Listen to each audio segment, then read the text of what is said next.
we're doing a new show. I am with Vice, and this is called The Territories. And it's really, they're doing it in conjunction with The Rock and Dwayne Johnson. And this is something they delve into, and a lot of new fans have heard about, but they didn't know how it was constructed or how it worked. But and we'll just go into that. When I got into the business, it wasn't called companies, or it was called territories, and every area of the United States, especially along the East Coast, had a wrestling territory associated with it. Like Florida was Florida Championship Wrestling, and they just worked in Florida. And then Georgia Championship Wrestling, they just ran the cities in Georgia. Then you had Mid Atlantic, which took into both Carolinas and Virginia. And then, of course, you had WWF up in New York, and they covered Baltimore and New York City and Philadelphia and Pittsburgh and Boston. And that was a really high paying, actually high drawing territory because of the population. But a lot of people don't know about that. Then they had Tennessee, and they had Texas, and they had Kansas City and Oklahoma. But if you watch this show, and what I'm doing part of the narration on it, especially between segments. And I think it's going to be very enjoyable. I don't know when it's going to start on Vice, but we'll keep you tuned on that. But for those who have an historical view of the wrestling business, this is a way to get reassociated with it. But even if you go on Twitter, nobody talks about the territories except the old timers, and they talk about it.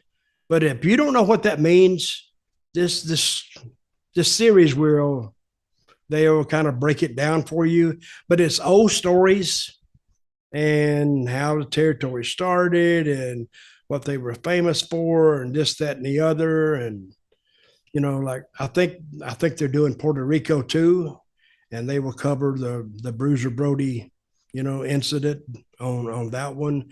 And then Tennessee, they talk about the old timers who ran around there. Interesting series. And what I like about it is, even if you're a newcomer as a fan, you kind of realize the history behind pro wrestling. And even if you're an old time fan, you'll hear some things that you've never heard before, and it's enjoyable. So look forward. It's on Vice, coming up, I think, in October, and I will keep you updated on that. So you actually mentioned this to me, I think, after we stopped recording a couple of weeks ago, and I didn't get to ask you a ton of questions about it, but when do you start? Have you already started working on it? What are you going to have, narration roles and on-screen roles? Are you a consultant? All those questions. But have you already done work for them so far? Oh, yeah. Well, I guess they call it the ins and outs between some segments, or the end of the show. I would say, like, don't miss Vice next week, and we're talking about Calgary, Alberta, the territory. But I actually have an on-screen part in that when they did Memphis. And the Memphis characters they have on there was me and Jerry Lawler, Jerry Jarrett, who owned the territory, Jeff Jarrett, who's Jerry's son, and Jimmy Hart. And we sit around a table and we talk. And of course, they take that back and they edit it while rolling footage in. And they have a lot of footage from Memphis that they don't have to rely on, say, WWE to supply it. They have and Jim Cornette probably had most of that footage anyway. And the thing about, and you may not even know this, the thing about the Memphis footage, nobody knows who owns that. A clear license to Memphis footage has not been determined, because like Channel 5 in Memphis, I think they claim they owned it. And then Jerry Jarrett claimed he owned it, and he did, but at one point he sold it. And so nobody knows. It's actually a territory without an owner, a territory without a home. Do you remember shortly before he died, Corey Macklin? He was an announcer in the late 90s Yes, for Memphis. I know. He claimed he owned it when he didn't, and then he sold the rights to some like High Spots or something for 20,000. Then before they could get the money back, he died. Well, I don't know how he determined he owned it, but he could. Everybody else says it too. So Corey was well in his rights, I think, to say he owned it. But that is actually a story in and of itself, because I don't understand it, and I don't think anybody else understands it. I don't even think a court of law would understand it. But because I'm going way in the past. Jerry Jarrett and Jerry Lawler got together and they sold their rights to the footage to this group out of Ohio. And I forgot this guy's name, but it was like $1 million. And this guy named Larry Burton, who is the super villain in this, and that wasn't even his name. Nobody ever really knew his name, but he sold it. He was the go-between guy, and it got all messed up. I don't know. The guy sued back. The guy who bought it, he sued Lawler and Jarrett, and I don't know if they made restitution or it got dropped or whatever. I never heard any more about it, so I might need to check into that and see how that ended up. Yeah, we discussed that on 2 weeks ago or 1 week ago. I can't remember. On maybe the last show, the sale of USWA to Larry Burton / Larry Bertrand / whatever other names. A couple more things about Vice, the new Vice series. Were you a consultant on the series, and when and where did you film your parts? I guess I was a consultant and a talent on it.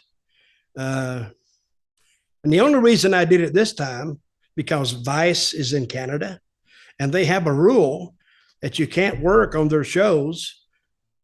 I mean, as a, or whatever, you got to be Canadian, because they're very nationalistic there. People talk about the United States doing that. But Canada in Vice, it's a state-owned PBS channel, really basically what it is. That's who's partners with Vice for this show. But I guess they kind of let up on their requirements. So I did that. I worked for them, and I did it at a studio somewhere close to the Atlanta airport is all I know. And they just flew me in, and I stayed one night at the airport, got up next day. They had a car waiting for me, took me to the studio. Then when I finished, I got back at the studio, went back to the airport and left. But they're doing Memphis, they're doing Florida, they're doing Mid-Atlantic, they're doing WWF, they're doing Texas, they're doing Calgary with the Harts.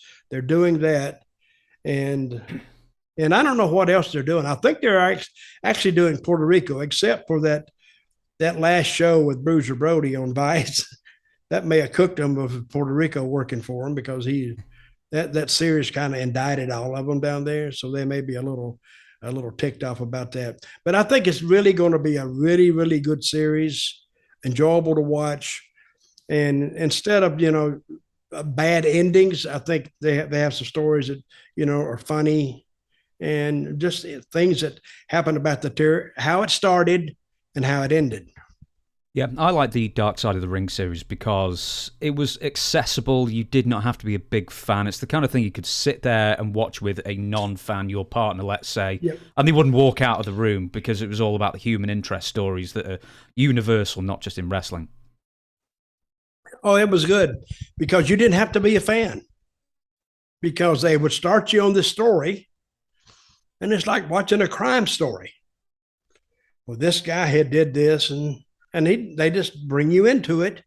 And then before you know it, you're kind of invested into the story. and they will top the story off. They'll give you a finish to it, and then they'll go on, and next week they have a different story. I really enjoyed. I think they did Vice. Uh, I think they did it well. And now I'm looking, and I'm seeing there's a bunch of other shows saying the dark side of this and the dark side of that. I went, well, what the hell? And my guys, Evan and James, I think his name is. I mean, they started a run of that they get no credit for, but it's the dark side of automobile racing and the dark side of baseball umpiring. I didn't know it had a dark side, but they're telling me, and if it was baseball umpiring, I got to see what that is.